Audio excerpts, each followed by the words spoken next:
کل کسی آدمی نے مجھ سے سوال کیا کورٹ میں کہ اگر ایک آدمی کو یہ پتہ نہیں ہے کہ یہ شرک ہے اور شرک کر رہا ہے تو کیا وہ معاف ہوگا، اللہ کے یہاں چھوڑا جائے گا؟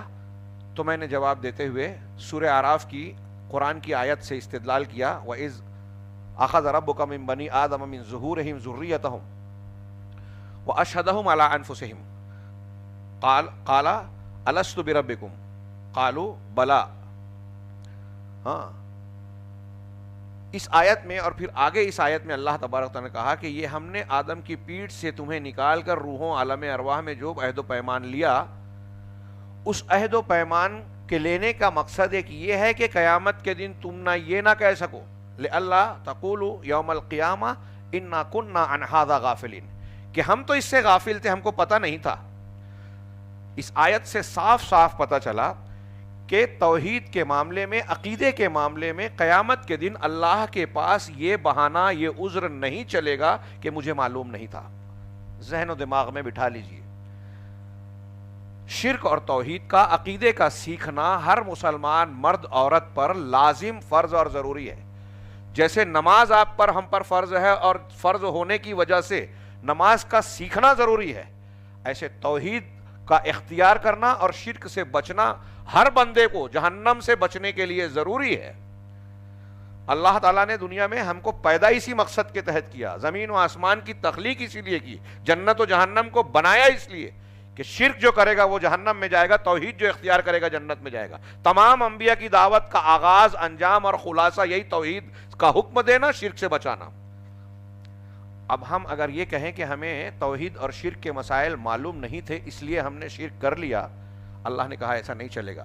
یہ بھی نہیں چلے گا کہ قیامت کے دن کہو کہ باپ دادا شرک کرتے تھے، ہم ان کے بعد ان کی اولاد تھے، ان کی تقلید کرتے تھے، جیسے دنیا میں کپڑا پہننے میں، کھانا کھانے میں، غذاؤں کے استعمال میں جو ماں باپ نے پہنایا وہ پہن لیا، جو ماں باپ نے کھلایا کھا لیا، جو ماں باپ کی زبان ہے وہی بولنے لگے، تو جو ماں باپ جس کی پوجا کرتے تھے ہم بھی پوجنے لگے۔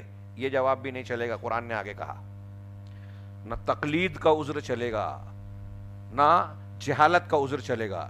اس آیت کی تفسیر کرتے ہوئے علامہ قرطبی رحمہ اللہ جو تقلید کے قائل ہیں وہ کہتے ہیں کہ اس آیت کی بنیاد پر یہ ثابت ہوا کہ عقیدے میں تقلید نہیں چلے گی، عقیدے میں تقلید نہیں چلے گی۔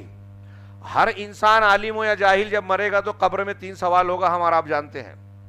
من ربک، ما دینک، وماذا تقول فی ھذا الرجل محمد صلی اللہ علیہ وسلم، بے الفاظ مختلفہ فی روایات۔ تمہارا دین، تمہارا رب کون ہے، تمہارا دین کون ہے، اور تم محمد صلی اللہ علیہ وسلم کے بارے میں کیا کہتے ہو؟ یہ 3 سوال۔ اگر ان 3 سوالوں کے جواب میں منافق اور کافر مشرک یہ کہتا ہے ہا لا ادری، ہائے میں نہیں جانتا، سمعت الناس یقولون شیئا فقلت، میں نے لوگوں کو ایک بات کہتے ہوئے سنی تو میں بھی کہنے لگا۔ لوگوں کی دیکھا دیکھی میں کر رہا ہوں، یہی تقلید ہے۔ لوگ جو کہتے تھے، آج ہمارے بہت سارے لوگوں کی یہی دلیل ہوتی ہے، اتنے سارے لوگ کر رہے ہیں تو کیا غلط ہے؟ دوسرے سے پوچھئے آپ کیوں کر رہے ہیں، کہا اتنے سارے لوگ۔ تیسرے سے پوچھئے اتنے سارے لوگ کر رہے ہیں اس لیے میں کر رہا ہوں۔ سب اسی لیے کر رہے ہیں کہ دوسرے کر رہے ہیں، دلیل کسی کے پاس نہیں۔ کیا یہ معاملہ چل جائے گا، ڈھک جائے گا؟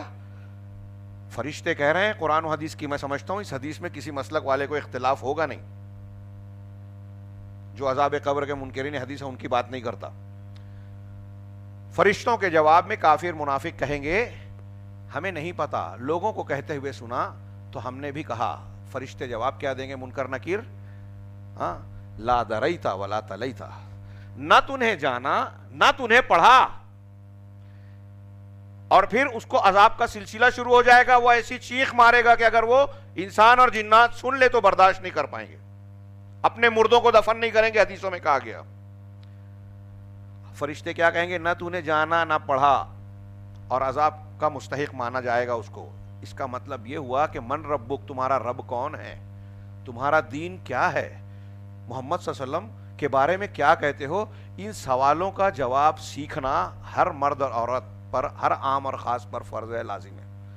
اگر ہم نے نہیں پڑھا، نہیں سیکھا تو یہ جواب دینا پڑے گا۔ اور فرشتے کہیں گے کہ نہ تو نے سیکھا، نہ جانا، نہ پڑھا، تعلیم حاصل ہی نہیں کی۔ اس لیے عقیدے کا سیکھنا عقیدے کی بنیاد، جو دین کی بنیاد ہے، اس کا جاننا انتہائی ضروری ہے۔ اللہ کے رسول صلی اللہ تعالیٰ نے قرآن میں فرمایا، میں نے خطبہ مسنونہ کے بعد آیت پڑھی، وَمَن يَبْتَغِ غَيْرَ الْإِسْلَامِ دِينًا فَلَن يُقْبَلَ مِنْهُ، جو اسلام کے علاوہ کسی اور دین مذہب کو بطور دین قبول کرے گا، وہ اللہ کے ہاں کبھی قبول نہیں کیا جائے گا۔ اکثر میں کہا کرتا ہوں، ہمارے یہاں کیا بولتے ہیں کہ سرو دھرم کا ایک تحریک چلتی ہے، لوگ سمجھتے ہیں کہ یہ محبت کو پھیلانے کی، یگانگت کو پھیلانے کی پالیسی ہے، جبکہ یہ غلط ہے اور کبھی کامیاب نہیں ہوئی۔ دنیا کا سب سے بڑا دھوکہ اور فراڈ ہے، اچھی طرح نوجوان سمجھ لیں، یہ بھی صحیح اور وہ بھی صحیح، سارے دھرم سچے ہیں، سب اوپر کی طرف جانے کی تعلیم دیتے ہیں۔ ایک بلڈنگ ہے، اوپر چھت ہے، وہ وہاں جا رہے ہیں، ایک آدمی سیڑھی سے جا رہا ہے، ایک رسی سے لٹک کے جا رہا ہے، ایک بازو میں درخت سے چڑھ رہا ہے، ایک آدمی دوسرے کے کندھے پہ چڑھ کے جا رہا ہے، ایک آدمی کود کے جا رہا ہے، ایک آدمی بانس سے جو ہے جمپ مار کے جا رہا ہے۔ راستے الگ الگ ہیں، منزل سب کی ایک ہے۔ یہ ہمارے یہاں کہا جاتا ہے، فلسفہ بگھارا جاتا ہے، لیکن اس سے بڑا جھوٹ، اس سے بڑا دھوکہ کوئی نہیں ہو سکتا۔ چار راستے، چاروں راستے پہ آپ الگ الگ جائیں گے تو ہر چلنے والا دوسرے سے دور ہوگا۔ آپ اگر بمبئی کی ٹرین میں بیٹھیں گے تو دلی نہیں پہنچیں گے۔ ایک مذہب کہتا ہے کہ مورتی پوجا پنیہ ہے، دوسرا مذہب کہتا ہے کہ یہ مہا پاپ ہے، شرک اکبر ہے، اس پہ مر گئے تو کبھی معاف نہیں ہوگا، دونوں صحیح ہے۔ ایک دھرم کے لوگ کہتے ہیں کہ جانور ذبح کر دیا، جیو ہتیا ہے، بہت بڑا گناہ ہے، پاپ ہے، ہمارے یہاں قربانی عبادت ہے، دونوں صحیح ہے۔ کیسے ممکن ہے؟ تو یہ فلسفہ درست نہیں ہے۔ تو پہلی بنیاد یہ ذہن و دماغ میں رکھیں کہ دین ایک صحیح ہے، سچا ہے، صراط مستقیم وہی ہے، اور ہمیں اس کی تلاش کرنی ہے۔ کون بتائے گا کہ دین کون سا صحیح ہے؟ کون کہے گا؟ میں اکثر مثال دیتا ہوں، یہ موبائل رکھا ہوا ہے، ہاں، اس کی کمپنی جو بھی ہو، سیمسنگ کی کمپنی کا ہے، اگر اس میں کوئی مسئلہ ہو جائے تو اس کے پارٹ کو درست کرنے کے لیے، اس کے پارٹ کو تبدیل کرنے کے لیے، اس کو درست کروانے کے لیے کیا آپ نوکیا کے انجینئر کے پاس جائیں گے؟ نوکیا کا پارٹ لانے جائیں گے، یا اس سے پوچھیں گے کمپنی سے کہ بھائی ہمارا یہ موبائل جو ہے اس میں فلاں فلاں مسئلہ ہے، اس کو کیسے درست کروں؟ سیمسنگ کے مسئلے کو حل کرنے کے لیے نوکیا کے پاس جائیں گے کیا؟ میرا سوال ہے آپ سے۔ نہیں۔ جو مشین آپ جس کمپنی کی لائیں اسی کا کیٹلاگ دیکھیں گے نا، اسی کے انجینئر سے، اور جو دکان اس نے کھول رکھی ہے کیا کہتے ہیں اس کو، ٹول وغیرہ درست کرتے ہیں، خرابی درست کرتے ہیں، اس کی طرف جائیں گے۔ اب ہم کو اور آپ کو کس نے بنایا؟ دنیا اور کائنات کو کس نے بنایا؟ کس نے بنایا؟ اللہ نے۔ اس کی دلیلیں ہیں، باقی لوگوں نے، باقی لوگ اللہ کے علاوہ جتنے لوگوں کو پوجا جاتا ہے، قرآن کہتا ہے ایک مکھی پیدا نہیں کر سکتے۔ جب ایک مکھی نہیں پیدا کر سکتے تو آسمان زمین پیڑ پودے ہم کو آپ کو ساری دنیا کو کیسے بنا سکتے؟